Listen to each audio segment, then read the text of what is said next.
Historias.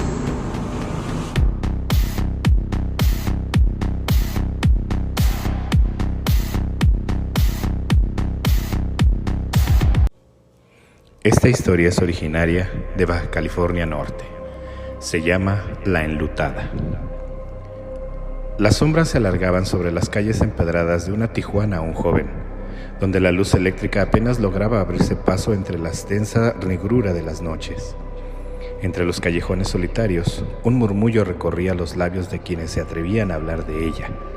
La Enlutada la llamaban. No era solo un cuento de vieja, sino un terror latente que acechaba en la penumbra. Era siempre pasada la medianoche, cuando la figura espectral aparecía, vestida completamente de negro, con un velo tan fino que parecía flotar sobre su rostro. Caminaba con pasos lentos pero firmes. Nadie sabía de dónde venía ni hacia dónde iba. Solo se sabía que pedía limosna y que si te negabas o mostrabas algún temor hacia ella, amenazaba con descubrir su rostro. Dicen que aquellos lo suficientemente desafortunados para verla de cerca no vivían para contarlo o quedaban marcados de por vida. Su piel, o lo que quedaba de ella, era un amasijo de carne marchita, llagas abiertas y un solo ojo que ardía con una fiebre enfermiza. Su boca era apenas un esbozo de carne carcomida, donde apenas habitaron alguna vez los labios. No hablaba mucho. Solo extendía una mano huesuda y murmuraba en un tono quebrado: unas monedas por piedad. Las personas horrorizadas evitaban toparse con ella. Dejaban monedas, comida y medicinas en puertas y ventanas, con la esperanza de que se marchara sin confrontarlos. Pero no siempre era suficiente. Algunas noches tocaba a las puertas.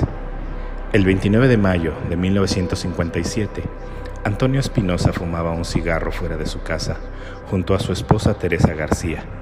La luna apenas iluminaba el empedrado cuando la vio.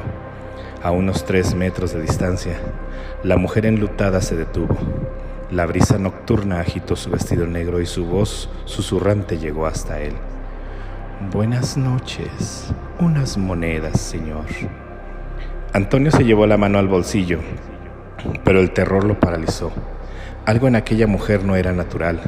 Su voz parecía deslizarse por la noche como un eco sin origen. «No tengo nada», respondió sintiendo un escalofrío recorrerle la espalda. La mujer inclinó la cabeza levemente, luego con un movimiento lento y preciso levantó su velo. El grito de Teresa rasgó la noche. Su cuerpo se desplomó en el suelo, su corazón incapaz de soportar lo que había visto. Antonio, con el temor oprimiéndole el pecho, corrió tras la mujer, pero ella se deslizaba entre las sombras. No corría, simplemente desaparecía. La noticia se propagó como pólvora. Los titulares de los periódicos anunciaban la llegada de la mujer enlutada, sembrando el pánico en la ciudad. «El demonio camina entre nosotros», decían algunos. «Una enviada de la muerte», susurraban otros. Pero la pesadilla apenas comenzaba. Al día siguiente, la calle Leona Vicario se convirtió en el nuevo escenario del horror. Marta Hernández, una mujer embarazada, respondió a un insistente golpe en su puerta.